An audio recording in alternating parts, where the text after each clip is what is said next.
Mr. Parr, would you lead us in the pledge, please? I pledge allegiance to the flag of the United States of America and to the republic for which it stands, one nation, under God, indivisible, with liberty and justice for all.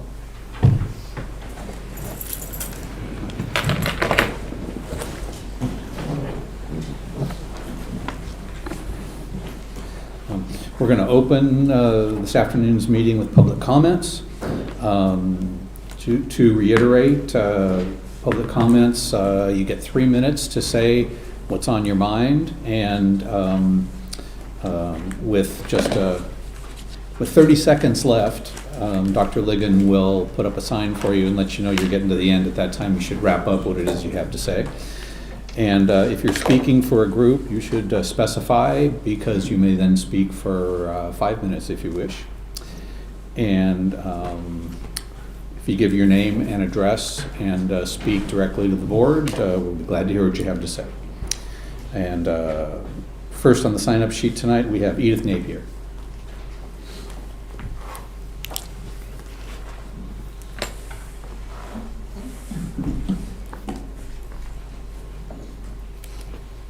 Good afternoon. I'm Edith Napier, 43 Napier Loop, Arlington, Virginia.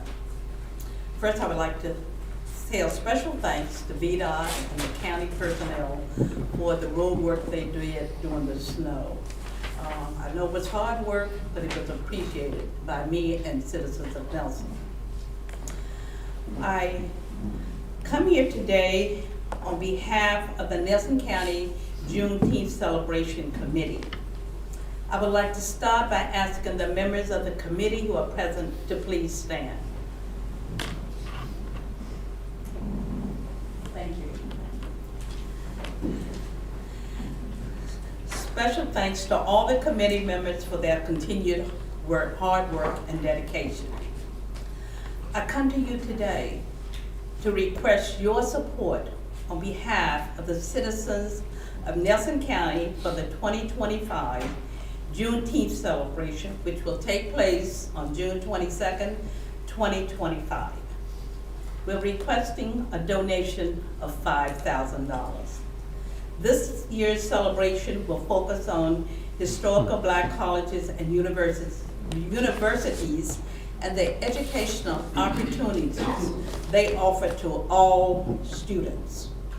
We are thrilled to announce that we are anticipating the college will be able to offer on-the-spot admission for Nelson graduates.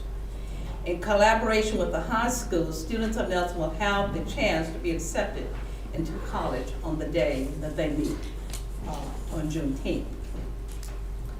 Last year's celebration emphasized multi-generational entertainment and education, including private poetry, music, and other activities. For those who attended, it was a roaring success. Lots of people, they enjoyed it, and it was a good time for all.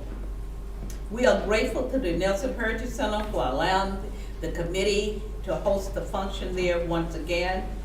But it's important to note that the Juneteenth Committee is composed of citizens of Nelson County and operate independently from the Nelson Heritage Center. We appreciate the support and partnership that the center provides in making this event possible. Once again, on behalf of the Nelson County Juneteenth Celebration Committee and the citizens of Nelson, I earnestly request you to support the Juneteenth celebration. Your backing is crucial in making this event a success. For planning purposes, we need to hear from you as soon as possible, and I am here to answer any questions you might have.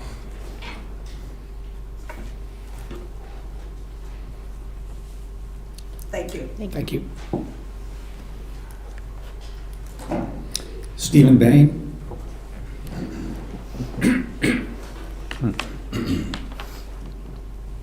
Stephen Bain, 620 Farnock Klein, Nelliesford, Board of Supervisors. This is regarding information received from FOIA request for Renaissance Ridge, partner Nelson County Community Development Fund, as well as Thomas Jefferson Planning District Commission and its consortium organizations. Note that NCCDF, who receives significant funding from Nelson County, refused to provide this information. We were forced to go to HUD. From the agreement and marketing terms requested and received, we have confirmation that Renaissance Ridge and NCCDF are prioritizing many specialty groups exclusive to Charlottesville, Albemarle County instead of workforce housing for Nelson County first responders and teachers. This information confirms the fact that Renaissance Ridge and NCCDF with TJPDC et al. Are using Nelson County taxes and real estate for the benefit of Charlottesville and Albemarle County. The following are exclusively Charlottesville, Albemarle County groups that are being prioritized in Renaissance Ridge: Blue Ridge Area Coalition for the Homeless, The Haven, Piedmont Housing Alliance, Crescendo Juntos, Network to Work, City of Promise, International Rescue Committee. Following are Jefferson area community groups, of which Nelson County is a distinct minority, that are being prioritized in Renaissance Ridge: Offender Aid and Restoration, OAR, BRHD HOPWA Coordinator, Independence Resource Center. Renaissance Ridge and NCCDF with TJPDC et al. Have unilaterally decided to expand these groups from Charlottesville and Albemarle County into Nelson County real estate. How can this be done ethically and morally without bilateral discussion with Nelson County? How can this be done without at least transparently notifying Nelson County residents? Nelson County must be prepared for extreme change to and increased cost of service delivery to residents from these changes. We have known that Renaissance Ridge is a poor excuse for a steward for Nelson County. All that they care about are the grant funds. Unfortunately, this appears to also apply to NCCDF as partner. We have suspected that TJPDC and its consortium organizations have aspired to expand exclusively Charlottesville, Albemarle County groups in the Nelson County. This unfortunately provides confirmation. Please request and review these agreements and marketing terms, particularly from NCCDF. Please protect county residents from external entities taking advantage of and usurping the needs of Nelson County. Thank you. Thank you. Libby Whitley.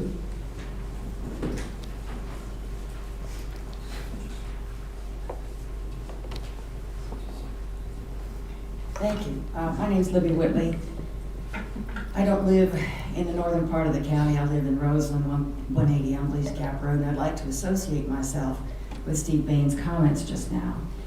Even though I've lived in the county now for 25 years, I just recently became aware of the consequences of Renaissance Ridge, and I have to tell you I'm gravely concerned about the impact on the county as a whole. I think that my first attention was drawn by the International Rescue Committee reference in the HUD documents. I have some personal experience with the IRC, which is paid by the federal government to house what they call their client groups, which are drawn from countries all over the world. IRC is one of the principal non-governmental organizations, NGOs, funneling people through the Darien Gap up through Mexico and into the United States, which, given the current administration in Washington, D.C., may have some pause, but I really am very concerned. If you have the IRC as the principal outreach entity to house occupants at Renaissance Ridge, you're going to see populations from all over the world. The impact on the school system, the law enforcement, the social services is going to be extreme in the county, and I think the board needs to understand that function.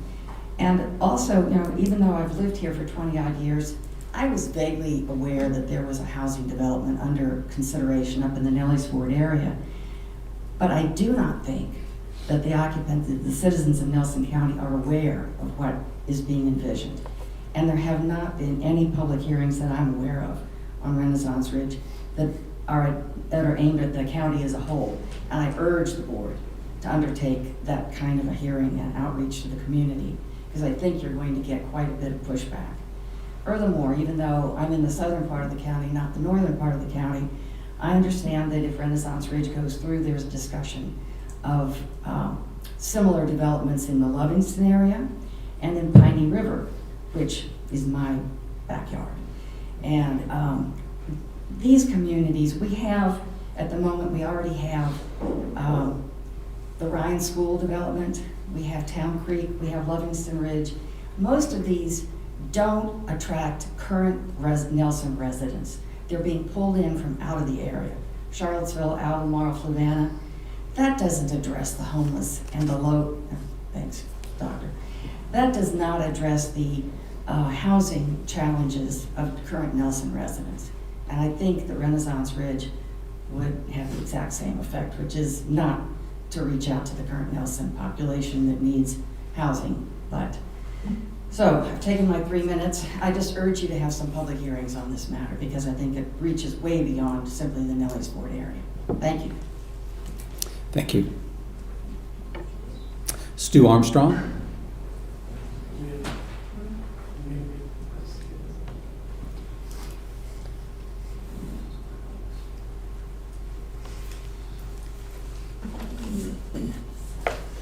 Good afternoon.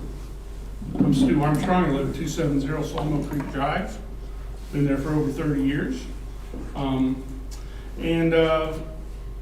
Over this last 30 years, I've done about 20 years of public service myself, from the school board to the Blue Ridge Medical Center, and actually served on the board of directors of Wintergreen and a variety of other boards. And I'll tell you, on each one of those boards, like you might experience, I know on the school board, how do you recruit and retain employees? And I will tell you, I see Mr. Sheets is here from Wintergreen Fire Department. What I've been told and what I've been asked and why I came out of retirement to work on this project for the workforce housing side is because a lot of my contemporaries would ask me, wow, where are kids gonna live? If you don't own land and can build something for your child on some land that you own, where are they gonna live? I find my kids can't afford to come back here and live. So that really what drove me. And then I also was on the Economic Development Authority, and I realized that businesses had a hard time recruiting and retaining. So having said all that, my expertise is community development finance. At Piedmont Housing Alliance, where I was executive director for 17 years, we helped over 750 families buy their first home. And those aren't people that are associated with homelessness or all the myths or all the mumbo jumbo you're hearing from the community. It's ridiculous. I can say that point blank. It's ridiculous, and it's a bunch of mumbo jumbo. Because nobody can really come out and do the math. How are you going to afford a $300,000 product making $20,000 a year? You can't.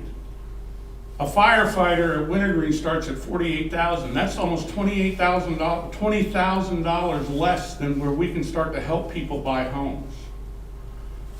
Your own sheriff deputies are around $50,000 a year. That's $18,000 less than the threshold to start helping people. So all this, like I said, mumbo jumbo talk about how it's going to destroy our community or hurt our community. I live in Stony Creek, and I wouldn't do something to lower my property values. So I don't understand where it's all coming from. It's just a lot of fear mongering, and some people might say fake news, so to speak. And so that's all I have to say. If anybody has any questions in the audience, in the community, I don't know where the camera is, feel free to come talk to me. I can give you a nice PhD level education on affordable housing. Take care. Thank you. Carlton Ballou.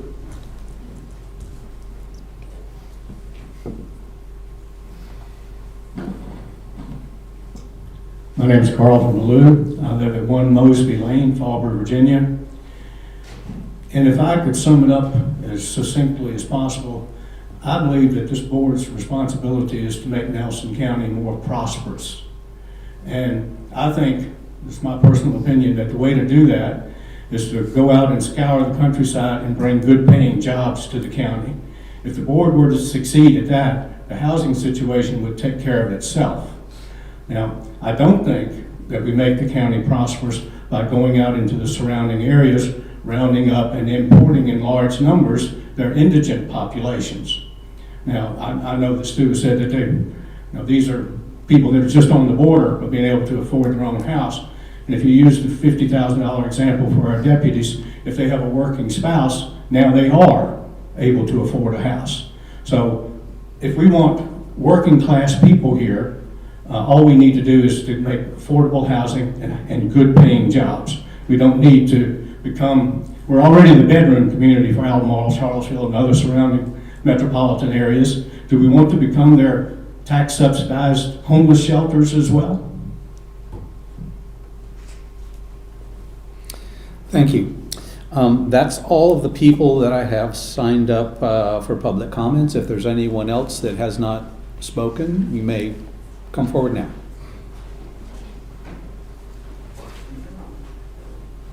Got here just in time.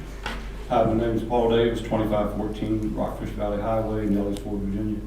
When I saw the list, I'm here about the Renaissance Ridge also, and my mumbo jumbo is about 3 agencies that's on that list: OAR, Haven, and IRC. I've worked directly with these 3 agencies over my career. OAR, I worked there over 5 years after initial retirement. OAR works with people that are currently in the criminal justice system, probation, pending court cases, drug court, mental health docket. Most are from low-income environments, and a lot have a lack of trust for those in authority, not just law enforcement, but also the counselors in Region 10. I say this because this is how they would act, and many told me that. One of my roles was to conduct home visits for the drug court clients. During my time, only a very small percentage of the clients lived with their family members, parents, or grandparents. Most lived with their significant others at the time, or other state or local assisted housing. Their addresses changed frequently. It was not unusual for the city and county police to contact me about involvement with the clients that occurred well after our normal business hours. They are a great organization with what they offer. I did see change in people's lives, not because of their addresses though, but because of they wanted a different life, and the process, which could take 1 to 2 years, was done with intense assistance. I'm a believer in OAR and can offer what it can offer their clients, but at the same time, they were not in the business that I was ever aware of partnering with housing developers for their clients.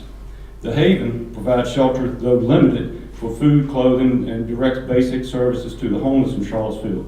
Some are from all over the country, and I've had some tell me that. And they say they come here because, quote, everything's free: food, transportation, medical, EBT cards, and it's not unusual for clients from OAR to also frequent the Haven. The IRC, International Rescue Committee, just like somebody else said, they bring refugees from all over the globe. They will find them housing, but other services are basically up to the locals once they are put in. At a presentation that was put on by IRC to our police department at the time, I asked a representative, so who do we call after hours if there's any kind of issues, because there's a lot of language, cultural issues, and so forth. And I asked, who do we call if there's a problem or issue? I was told, do not call us, use a language line, and you determine what services they need. All 3 of these organizations are currently based around the downtown Charlottesville area, and that's because most of the services they provide are located within walking distance of each other. Most of the clients I work with have no driver's license, or they've been suspended, and basic travel is difficult. They all assist with getting people housing, but not building the units or partnering with the developers that I'm aware of. All 3 of these agencies do good work and have good intention. Again, they all do good work. I was shocked when I learned about these organizations are partnering with the developers wanting to build a Renaissance Ridge. I'm sure most citizens of the county, and certainly those in Stony Creek, would be as well. Just 3 more sentences, please. I'm not sure if this is a good fit, and question, would it even be fair to the clients of these organizations living in that development? It's like you're setting some of them up for failure for the services that they need. Thank you.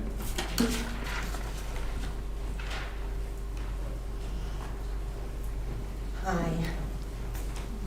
I'm nervous for some reason. Margaret Clear, I'm the Executive Director of the Nelson County Community Development Foundation. Just wanted to clarify a few points that have been made. There are no grants that are pending for Renaissance Ridge. There were some that we had gotten around 2021 that because of timing and some scope issues, we did not use those grants. Probably the information this group of people is accessing were the marketing, that we have to do for those grants that say, how are we going to reach out to those normally disenfranchised folks to make sure that they know that there's an opportunity to buy a home in Renaissance Ridge. So that's the second point that I'd like to make, that Renaissance Ridge is a home purchase. It's not a rental. So as this gentleman pointed out, those organizations we might reach out to market to people who might be eligible to purchase in our scope of helping people buy homes. And it's required by law and by those grant requests that we do that outreach. We have there's no process at all to try to import people into the county for rentals or whatever at Renaissance Ridge. That's just been completely taken out of context. The houses are for purchase. Our focus, and matter of fact, Renaissance Ridge is a development company. They do not have to try to make these affordable houses or houses affordable to anybody in Nelson for anybody. They could just do a market rate and they would sell them all really, really fast. Because of Stu's extensive experience in affordable housing, and also everybody's well-known, everybody knows that we need affordable housing in this county. That's why they asked NCCDF to help them find the people who could purchase homes there and help us find the funds to subsidize their purchases. So some of the organizations are regional in nature, like the Piedmont Housing Alliance. They regionally support us. They do housing counseling for people in Nelson who want to buy their first home. So I just wanted to clear the record that it's not for rent, it's not for homelessness. I wish we did have homeless resources here in the county, but we do not. We have to use Charlottesville's resources. So I guess that, regional nature doesn't want to go this way, it wants to just go that way. So thank you. Thank you. Anybody else like to speak during public comments?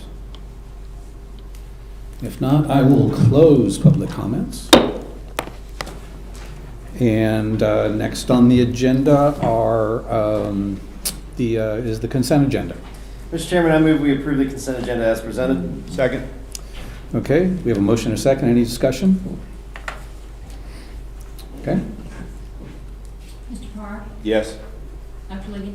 Yes. Mr. Rutherford? Yes. Mr. Reed? Yes. Okay, next on the agenda is our VDOT report.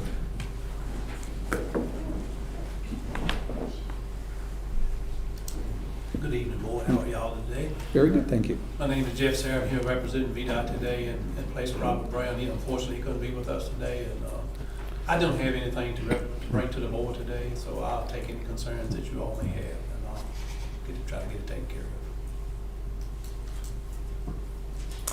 Laurel Road headed towards Route 6.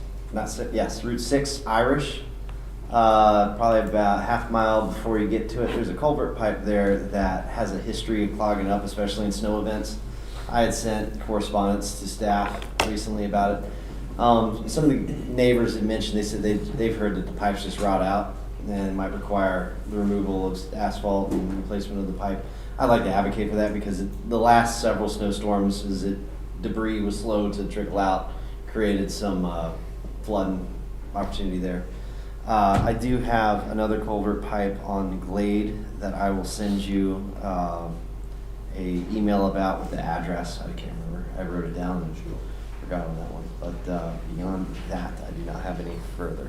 Thank you guys for all you do, and guys are working hard. Yep. So. Thank you. Okay, Dr. Ligon? I have a couple as well. Finley Gap Road, I call it Snow Hill, that turn. Currently, of course, water was flowing over the road in the usual place, but now it's so muddy and slimy that people are avoiding it and are on the wrong side of the road in the turn. So that's a concern. Okay. Lonesome Pines Road, actually I think is in his district, but ran into someone. That that road is bad. I was on it the other day, and just the potholes and things, and then of course the snow kind of exacerbated everything. Lonesome Pound gravel road. Yes, it is. It comes off of Naked Mountain and heads towards, is it Craigtown, 56? yeah. Or to Craigtown. And Yeah, then, that is your district. I talked to Rita. yeah, okay, Did she call you? yep. Yeah. And then, before the snow, well, during the snow, there's a decent amount of flooding in Gladstone proper, in the city itself. And I know there's been chatter, we might just have to bring this up, with our usual guy. But I was wondering if there was a plan in place or what would need to happen. But the residents there can't even park their cars on the road right there. That's all I got. So, first of all, I'll reiterate, thank you for all the hard work that your employees and your subs have done. You know, fantastic job, and you get to do it all again in the next couple of days. So there is a driveway on Lowesville Road, about 778 in Piney River, between Dollar General and the firehouse. And a couple of years ago, because of the drainage there, it kicks off and floods Lowesville Road. And there's a culvert going into this driveway. Well, Mr. Brown arranged it where if the landowner would provide the culvert, you all would go in and do the work.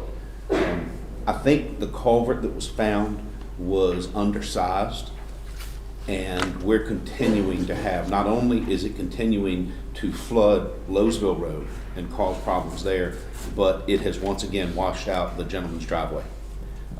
And he's got some rough cut sawmill planks getting him across right now. So I mentioned this to Mr. Mays and Bryant, but I figured I'd mention it to you as well. So if we could, truly what needs to happen is a larger pipe. Jeremy mentioned something about doing some work in the creek, in the ditch, you know, coming into that to help divert some of the water and keep it from going into Lowesville Road. But that's the bottom line, is it's flooding Lowesville Road, and it can be dangerous right there. So thank you. So I've got a personal story for you. At the intersection of River Road and Adile, a couple of weeks ago, I was headed westbound and was making a left-handed turn onto Adile Road, and another car was coming towards me, going every bit of 55, and I couldn't get out of his way soon enough and totaled my Toyota Tacoma. And there just aren't enough Toyota Tacomas to go around in the world, you know. And we were both, no one was injured, and we were very fortunate that that's what happened. But a speed limit of 55 coming into an intersection that is, you know, not only a tight intersection, relatively tight, but coming up over a hill. I know from experience that, personal experience, that if he had been going 45, I would have probably yielded to him instead of making the turn that I did. There's been speed limit problems on River Road that Mr. Brown is more than familiar with, and if there was some signage going eastbound that would slow those people down, I'd feel a whole lot better when I go home at night, coming home from Livingston. So anyway, if you could take a look at that, you know, the lighted arrows at Old Roberts Mountain Road on River Road have been really effective, I think, in decreasing the accidents there. I don't know what the accident rate is at the intersection where I had my crash, but please take a look at that, and if you can slow people down at least to 45, if not throughout the whole stretch coming into that intersection, I'd appreciate it. I mean, I will send that to traffic engineer to review. Thank you. Appreciate that. And again, thanks and gratitude for all the work that you did in the couple of snows that we've had, and we're looking for a positive future in the county moving forward, so thank you. Thank you. Spring is getting close. Thank you. Thank you. We've got a presentation, the Virginia State Police HEAT Program Grant.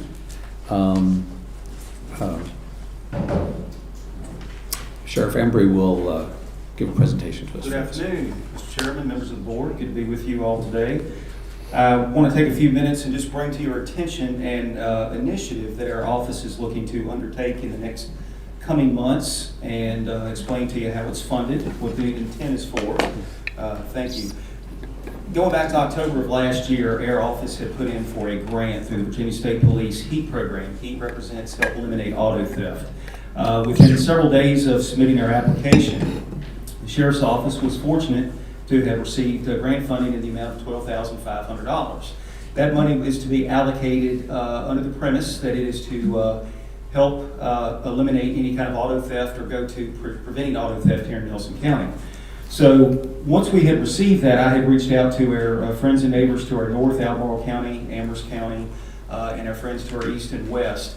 And many of our neighbors that had also gotten this grant or some other grant had invested in a camera system by Flock Safety. Flock Safety is a state vendor through procurement. And what this is a camera system. This is cameras that, if you all are familiar with what's called LPR, license plate readers. So myself and my staff, we've had multiple conversations with Flock Safety over the course since dated back in October. What we're looking to do with the $12,500 that was funded to us by the Virginia State Police, we have to spend this money, which the county would get 100% reimbursement of the $12,500 back by May 31st. So we're kind of coming up on a deadline here very shortly. What we're looking to do is purchase 3 cameras. And strategically, 3 cameras will come to the cost of $12,500. These cameras are intended to be strategically placed upon public highways. We've identified 2 public highways to get the maximum increased value or efficiency, if you will, in the detection and recovery of stolen vehicles. It's not just that's stolen in Nelson County by our office, but any vehicle that would be traveling stolen anywhere outside of the Commonwealth of Virginia, within the Commonwealth of Virginia, traveling upon a public highway here in Nelson County. So what we're looking to do is purchase 3 cameras. 2 of those cameras would be placed on the Route 29 corridor. We have located and identified private property, 29 southbound at the Albemarle County line. This is a individual that has granted consent for a camera to go there that would help detect any motor vehicle coming south into air jurisdiction out of Albemarle County.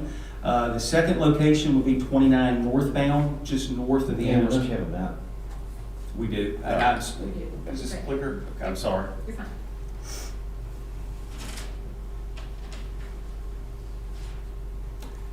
These are jurisdictions, those dots indicated all the customers from different agencies in Virginia, so this is very, very prevalent. Okay. You see there the 29 corridor. So Lovingston, we've pretty much admitted that this was an initial plan that we had talked about and discussed with the Flock folks back on, it was last Thursday, I believe.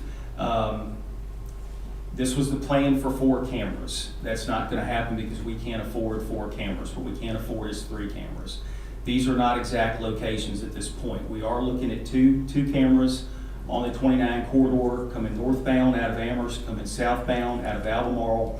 The 3rd camera we would be looking for on River Road, Route 6. We've identified private property in the 1600 block. This would maximize any vehicles coming off the 151 corridor out of the Shenandoah Valley that's coming into air jurisdiction, approaching the 29 corridor, or vice versa, the 29 corridor that vehicles are trying to get to the Shenandoah Valley. So we're looking at 3 cameras. How this works, if these license plate readers detect, and they're constantly scanning license plates from motor vehicles that are entering the beam of travel, if you will, they detect that the vehicle, that license plate or that vehicle has been entered as stolen, then that information automatically goes to our office and the deputies' terminals within their vehicle. We know the location, we know the time, we get an automatic picture of that vehicle. As you know, and thank you again to this body that gave us, initiated a traffic position back in October. That traffic position will formalize come May 1st of this year once the school system is let out. We will have a unit dedicated to the 29 corridor and the 151 corridor. So that should help at any point in time that we get a detection of this, that we will have a unit readily available. So that is what the purpose of this is. In speaking with other jurisdictions, they have success rates in again, locating vehicles that are stolen, again, outside of other states. This isn't just Virginia vehicles that are stolen out of Virginia. This is nationwide. So it's technology. For us right now, it's 100% funded. We're not asking anything from the county. This contract, this is a 2-year contract. So outside of contract year number 1, it's $12,500. Year 2 would be $11,000. Now, how do we pay for that? Virginia State Police will open this back up, this heat awards program back up with a grant effective July 1. Our office will submit for this same grant that we were awarded to pay for year 1. If awarded that grant, that pays year 2. If not, if there is no funding available or we are not elected to get that grant, then this program will go for 1 year, and then we will turn the camera equipment back over. I'm not asking anything from this county or this board to fund anything with this program, 0. So I just want to make sure I'm perfectly clear on that. So I'm happy to answer any questions, any concerns, any issues. As far as the northbound 29 corridor coming out of Amherst, what we've identified is a couple of businesses. I have yet to approach the business owners about having the camera put there. The issues with the 29 corridor comes down to VDOT right away. And statewide, there are issues with VDOT and lawsuits that have been pending statewide with the flock system throughout the Commonwealth of Virginia. And we want to avoid all that. So that's pretty much where we're at. So 3 cameras, $12,500. We've been awarded that money. Cost the county nothing except the upfront, reimbursed by May 31st. Year 2, we will apply, and I will let this board know in writing whether or not we received grant funding for year 2. That again costs the county nothing. If we do not, then this camera system will be in effect, and then at the end of the year, the equipment will be returned, and we'll see what the success rate is for locating vehicles within that 12-month period. I'm happy to answer any questions. This is technology.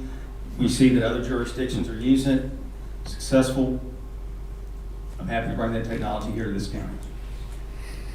As you know, again, we identified the 29 corridor. What we have coming in and out from the Carolinas going all the way to DC, not just locating stolen vehicles, but it could lead to a whole lot of other stuff as well. We know we have human trafficking coming through the area. It's hard to say what we have on this corridor with the methamphetamine trade, trafficking, and fentanyl. And these cameras will help to identify those issues as well. I'm confident in that. Yes, sir. Is this an action item? Not necessarily. There's no fiscal obligation by the county, and I believe the sheriff could sign off on this proposal without the board's. I wanted to be fully transparent to let you all know. And again, thank you, Ms. McGarrett. It's my understanding, but I wanted to present this to the board in the purposes of transparency to let you know the technology we want to bring here in Raleigh. So for transparency purposes, what is the cost if you weren't to get the grant next year and you come back? $11,000. A year. Yes, for year 2. Yeah, that's the main consideration, is if he's not able to secure the funds for subsequent years, would the board consider that in the future or not? That would be a future consideration. And I would approach it, what I'd like to do is let you all know the success rate of this. Year 1, let you know how we're doing and what we've identified, what we've recovered, what we've identified, and in addition to the recovery of the stolen vehicle, what other cases that has also led to. And I would certainly think that would be a determinant factor. But as I stand here now, I I want to put this solely on grant funding that the state has. It looks, from what I have recently been told, it looks like that money will be appropriated for us very strongly for year 2. But again, if it's not going to be anything I'm going to be asking for. Maybe. So just curious, who, obviously this reads the license plate as it drives by. Who's monitoring that system? Is that something that's state police, or is that somebody in your office, or who's? Won't be in our office, so it is a database, so it will be state police. There's a lot of legislature right now in the General Assembly, and it hasn't been finalized yet about how long that material stays within a database, so how that is actually used. So both the Senate and the House both have bills on the table right now is in regards to that. So that information would simply be used for us at this particular point. The notification from the state through VCIN and CIC. We have a vehicle that's been flagged, 29 corridor, Route 6 River Road, this date, this time. Here's a picture of it. If your deputies can. So what's your timeline from that vehicle going past the camera until your deputies being notified that there's a car going through Nelson County that's stolen? According to Flock, we're talking about 30 seconds. Less. It's very, very speedy technology. Yeah. If I'm not mistaken, doesn't the state police already have kind of some of that infrastructure around the Commonwealth? They do. They have it in their own. A lot of vehicle in-car cameras at this point have license plate readers. Right. We looked at that. If you remember, I came before this body about body cameras, and thank you again for funding that. The vehicle in-car camera system is so expensive, I would hate to even approach this board for it. Most of the state and most of your larger agencies have this technology in their vehicles, but it is extremely expensive. This is the only way that I feel comfortable standing in front of you all asking for this technology at this point. So this $11,000 yearly thing, does that replace his equipment as it's outdated as well, or is that an added cost later? No, it would. But again, 11 would be on next year. Yeah. You gotta plant seeds. Yes, ma'am.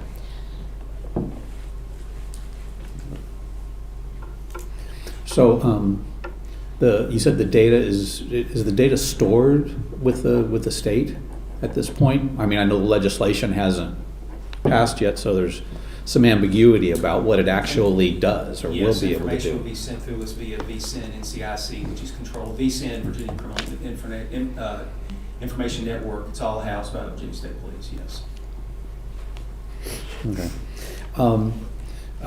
We discussed this earlier, and you had informed me that both Amherst and Albemarle County currently have the technology. They do.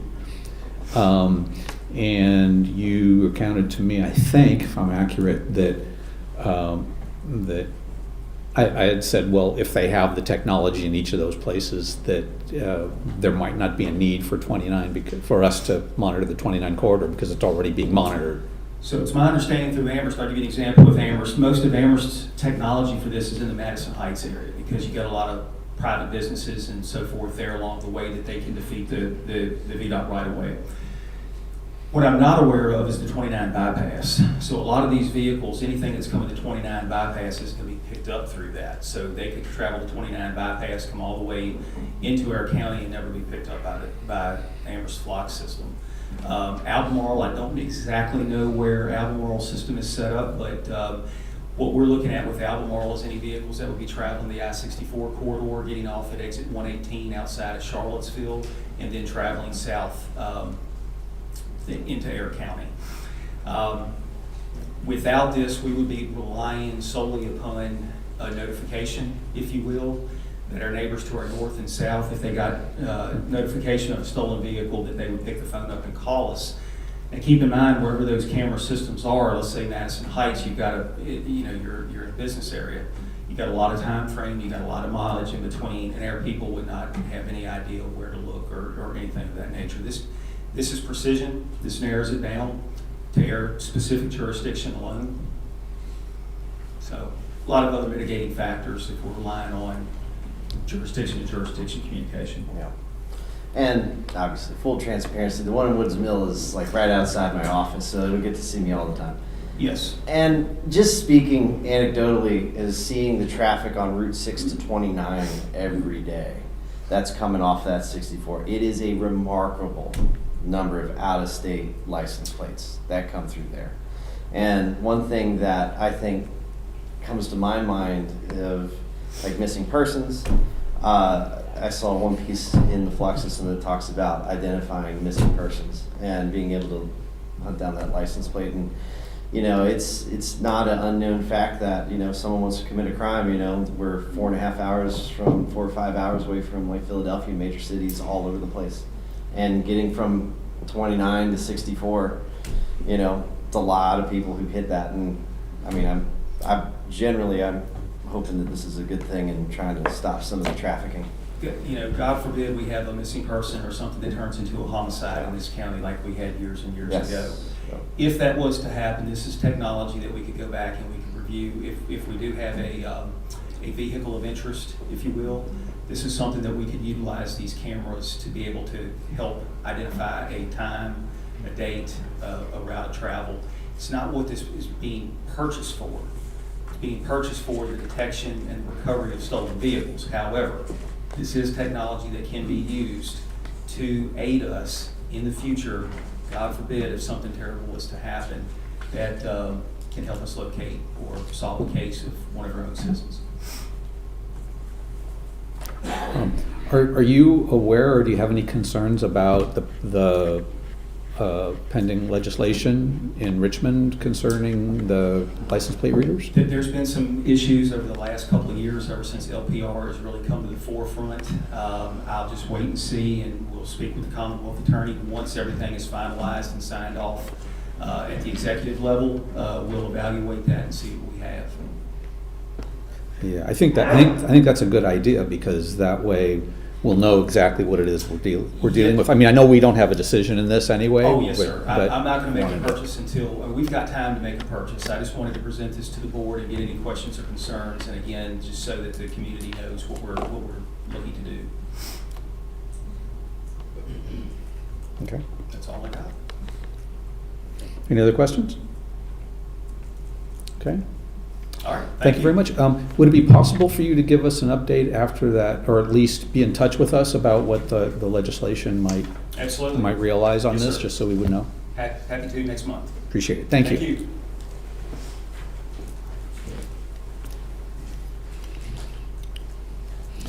Okay, new and unfinished business, the VPSA financing for high school renovation.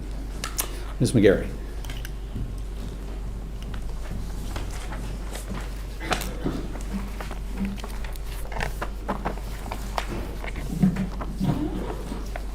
As the board is aware, here we go.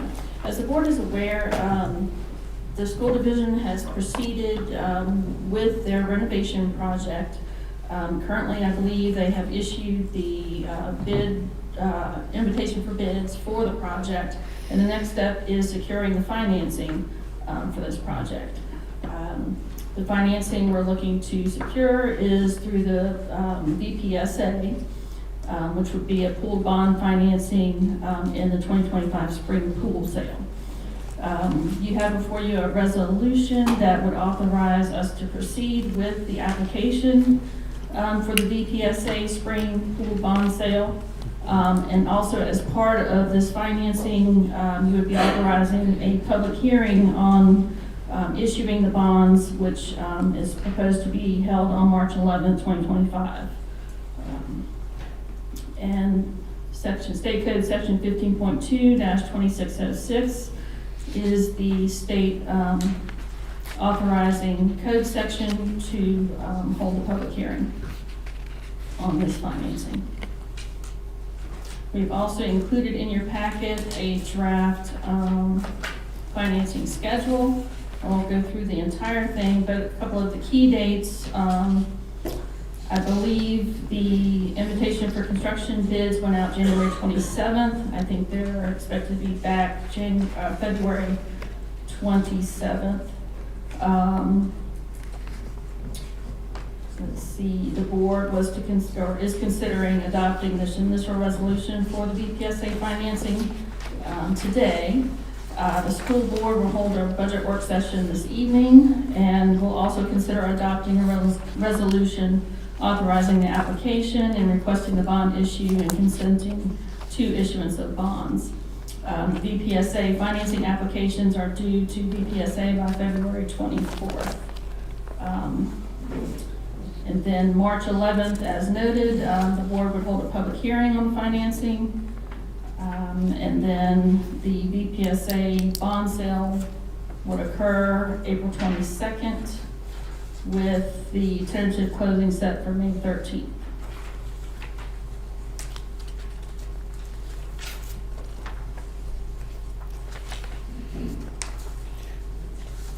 And the public hearing would be at our regularly scheduled board meeting? Yes, I believe we have included a draft of the public hearing notice as well. So it would be March 11th at 7 p.m.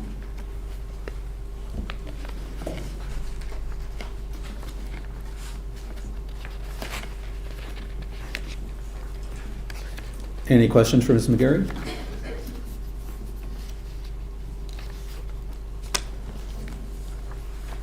Would someone like to make a motion? Question real quick. The committee currently, do we have an active, basically a committee relative to this, like 2 school board members, is it staff, and anybody else, or is it just school board? So, right now, it's the school board that's working on the actual renovation Yeah. project. We've gotten involved to facilitate the financing side of it. Okay. No, I understand. I was just wasn't sure what Once the actual project begins, I don't know, Okay. kind of what the relationship might be between, county staff and school board staff related to the project. Just keep us surprised. I'll be curious as to how that's going. So, All right, I'll make a motion.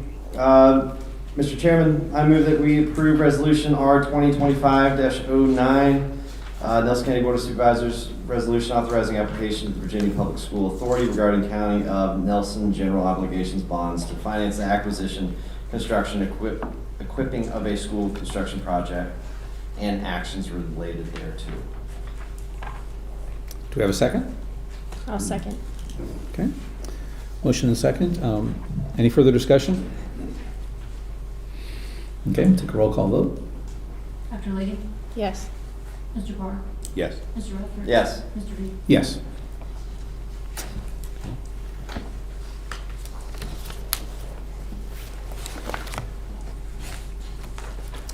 And, okay. Next we have proposed appointment of Fire Marshal in Wintergreen. Okay, I'll just briefly introduce this item because we do have Chief Sheets here as well, and he can provide some other background and things on the request. But Wintergreen Fire Department is formally requesting the appointment of a fire marshal for the Wintergreen Fire Department in Nelson County. This is pursuant to Code of Virginia 27-30 and would be specific to the Wintergreen Master Plan area. It would function within the Wintergreen Police Department law enforcement area, and the request is being made to enhance their ability to respond to fire-related incidents with a more comprehensive, organized approach, particularly in terms of fire investigations and enforcement of fire safety regulations. So as noted, State Code Section 27-30 provides for a local fire marshal to be appointed and can be given authorities, as noted in the resolution, under the state code without adopting the statewide fire prevention code. So this resolution is asking you all to appoint Joshua A. Bean as fire marshal to serve at the pleasure of the board, whose authority is limited to the geographical area encompassed by the Wintergreen Master Plan. The appointee would also be an employee of and compensated by Wintergreen Property Owners Association and supervised by the Wintergreen Police Department. The resolution would give the following authority and duties within those limits. He shall make an investigation into the origin and cause of every fire and explosion occurring within the limits for which he was appointed, which is the Wintergreen Master Plan area. He may issue a summons directed to the sheriff, commanding the officer to summon witnesses to attend before him at such time and place as directed. He would have the authority to arrest, procure, serve warrants of arrest, and issue summons in the manner authorized by general law for violation of fire prevention and fire safety laws and related ordinances. He would be authorized the same police powers as a sheriff, police officer, or law enforcement officer. He would be responsible for the investigation and prosecution of all offenses involving hazardous materials, fires, bombings, attempts or threats to commit such offenses, false alarms relating to such offenses, and possession and manufacture of explosive devices, substances, and firebombs. He would also have the authority to order immediate compliance with law, etc., or prohibit use of building or equipment. The appointee's authority would commence upon completion of training as required by the Department of Criminal Justice Services and the Winter Police Department, and after the administration of an oath to faithfully discharge these duties. I'll invite Chief Sheets to join us, and he can help answer any questions you might have. And also Mr. Payne is here for any kind of procedural or code-related questions. Good afternoon. First of all, thanks for having me. I've never seen a firebomb at Wintergreen. That's just code language, so it sounds scary. But a lot of this is being driven by insurance regulations. We are inspected every 10 years. Our current inspection kind of caused us to backslide a little bit, so we're in a 12-month improvement window. One of the areas that we had already identified as a weakness for us that we've been working on for about 1.5 years anyway is this fire marshal's position. This would not be creating a new job. This is just a dual task of an existing captain.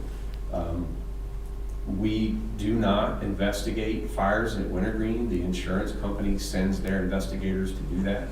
And the problem with that is sometimes if it's not a high value loss, the investigators are not, it's not a priority for them. And so we lose the ability to pick up on trending data. In other words, what may be lost because the carpenter comes in and fixes the fireplace, we didn't think to inspect that. We don't routinely inspect that, investigate it. But now we're 3 fireplace fires into this problem and we wonder, was there a similarity? And because we don't investigate any fires, we wouldn't necessarily pick up on data like that we could then go to the condo associations and say, hey, look, your buildings are all 40 years old. We're seeing this again and again. We feel that your board needs to hire someone to come in and inspect all your fireplaces. We don't currently do that well, and this is a part of that. As Ms. McGarry indicated, it'd be limited to the master plan, and as my boss has stipulated, anything at all that dips into the realm of law enforcement must go through our chief of police, whose power is, of course, extracted through your sheriff's office. So there's tons of oversight here. I'll entertain any questions you might have. Well, unfortunately for you, I was prepared, or given this information and prepared last week, and then I've had a whole week to think about it. Right. And when I saw the ISO reference, it made me think back on a few months when I requested a survey of our fire and emergency services, and you so eloquently squashed it and didn't squash the man who wrote the report. Unfortunately, what I wanted to bring to the board's attention was ISO scores for Nelson County in general, not just Wintergreen. Right. And it made me chuckle that that's what you care about now. I have to apologize. I do not know what you're referencing. So I don't really have a lot of trust that you have the best interests of Nelson County going currently. Okay. And I spoke to a few professional firefighter friends that I have, and they all had questions about how legal this actually is. Okay. And whether we will be liable for something your guy does. And I don't like that. And I think we need more time to do due diligence. Yes. I completely understand the need for more time. Again, I don't know what you're referencing at all, like it's, There was a report in 2019 okay. that surveyed all of our fire departments' response time. Are you talking about the Fire Services Board review? Yes. That was sanctioned by the then Board of Supervisors? Yes. So that review reviewed not only fire, but EMS as well. They interviewed the leadership of every organization in Nelson County. And then the report came back to the Nelson County Emergency Services Board, not to me, to the full board. Yep. And we reviewed the documents and found tons of errors. And when I say errors, I mean egregious. They had boilerplate language that would say, well, we believe that Appomattox County should have more firefighters, but it was the Nelson County report. And we kept running into just substantial errors. So the then Nelson County Board of Emergency Services Council Board, which I've never been an officer of, decided that we needed to go through the report and rebut the factual errors, which we did do. And we submitted our corrected version to this board, who then, as I understand it, I wasn't part of that conversation, voted to reject the Fire Services Board study outright. But I was not a part of, I didn't request that study. I was just simply one person who was interviewed out of a panel of probably a dozen. So I apologize, I didn't pick up on that's what you were referencing. I'm interested in the ISO score of all of Nelson. And the questions that have been brought up were, if we allow this to happen, you're a fire marshal, how is that affecting the rest of our county? And there are some litigious questions that have not been answered. Yeah. I think that because we have been meeting and discussing this for a good while now with the Sheriff's Office, with the Commonwealth Attorney's Office, with the State Fire Marshal's Office, and on and on and on and on, I feel like we've gotten through all of that, and you should be able to get all the questions that you would need answered through Mr. Payne or others. But because it's restricted to the master plan, then the only way that the county would A, be able to benefit from it, or B, potentially have some liability, to your point, would be if the resource was requested through the mutual aid agreement for us to actually leave the master plan. So you, the Sheriff's Office, have called for a wintergreen investigator to come and figure out why did this fire start in the courthouse. Now there is an odd interface there. And that's honestly something that we aspire to avoid. We would like to just do our work on the master plan, which is not indifferent from the way we've done community policing since the beginning of time at Wintergreen. Very, very similar arrangement. Quick question for you. As it relates, so reading in code section 2730, it says the term fire marshal in the last sentence, and I know you're not looking at it, I'll just read it. It says the term fire marshal as used in this chapter may include the local fire official and local arson investigator when appointed pursuant to this section. Is there any reason why, and I'm just talking out, and I will probably concur, just maybe we table this for a month just to sit and work through some of these details one-on-one.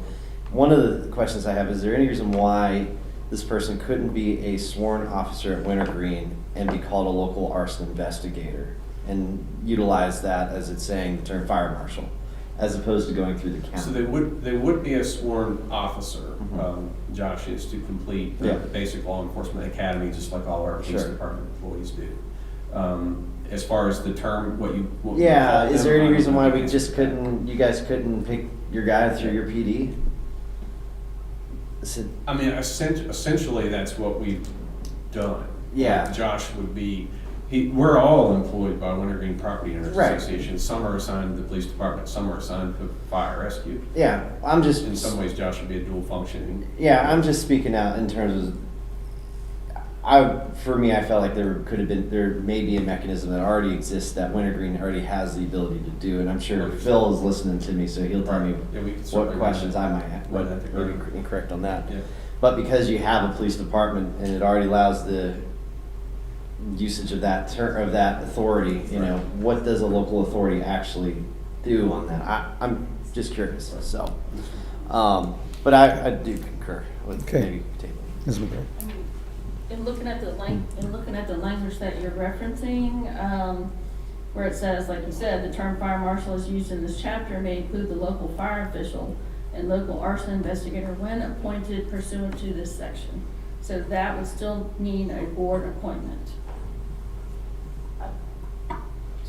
Would you concur with that, Mr. Payne? So it's still, no matter what, even though they have, I mean, I would be curious as to if that still exists, even though they already have a private police department in use. And I also, if we could also find out if other resort communities, does Massanutten have a fire marshal? No. No, Massanutten has gone. Yeah, they went defunct, didn't they? Right, yeah. How about Fluvanna, Lake Monticello? They operate through the Fluvanna County, I think. I'm Fluvanna. gonna double check that. Okay. Yeah, we can obviously get these answers to you. Yeah. I mean, I think that would be most pertinent is if we table this for a month, get our questions out of the way, and then bring it back in March. As far as the ISO countywide issues that you raised, I'm not an insurance guy, but they, ISO is really only applicable, it can only be fixed for people who live within 5 miles of a fire station or a fire hydrant, pressurized fire hydrant. So for most of Nelson County, your ISO score, it's always gonna end up being about the same. It's Wintergreen, it's a small section here in your central business district, a couple of other places where you have pressurized hydrants where your ISO score can affect your property hazard premiums, but in most of the county, it's not going to matter much. It affects mortgages and Yeah. how many banks are gonna give money to Right. people that would like to live Oh, here. no, I understand So that, but I'm saying if you're not within X I miles of understand that. pressurized water, ISO score is always gonna go to 9, which is the worst typically. They're gonna just say, if you don't have water, it doesn't matter that you've got so many trucks or so many people. They're looking at what the hazard is related to your proximity, so. Or 10 if you're over X number, 5 to 7 miles from the fire department. Right. And even more full disclosure, not everybody uses ISO. So if you're sitting out here in the audience and you're thinking, I've never even heard of this from my insurance carrier, not every insurance company uses ISO. Some use an all hazard approach where they look at where you live and they're looking at tornadoes, fires, theft, floods, and all of that factors into your comprehensive insurance package, not just your fire department risk. So that's, not everybody's using ISO, but most still do. Anything else? I think hopefully next month I will feel the correct amount of due diligence has been done. And hopefully I'll be sold on it, but we'll see. So, so what might you be bringing to us next month so we can? Well, I think between now and then, I just simply need to receive what your questions are specifically, and then we need to chase down the answers. And then the other thing I would recommend is that Mr. Parr get with Danny Johnson to get any of your questions, Dr. Ligon, answered about that report, which I did not quash, that I was just simply 1/11 of. Okay. And we do meet tonight. Oh, man. Big day. Yeah. No, the EMS council Right. is tonight, yeah. All right. Anything else? Okay. Thank you. Thank you.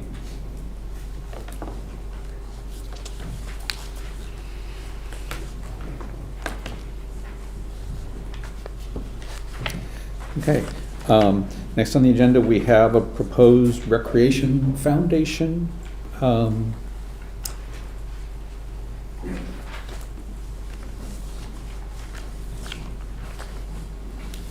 Hey, Jerry. Thank you for having me out today to talk to you about the proposal for the Nelson County Recreation Foundation. This is something that we've been talking about for a little bit on and off over the last year, and I've met with Ms. McGarry a couple times, as well as Grace and formerly Linda Staten. The Nelson County Recreation Foundation will be a foundation to help support our department, the Nelson County Parks and Recreation Department, for alternative funding. We're asking, basically what I'm doing today is just kind of bringing this idea to y'all's attention, getting your feedback, getting suggestions, questions you may have on this, and we'll take it from there for the next steps.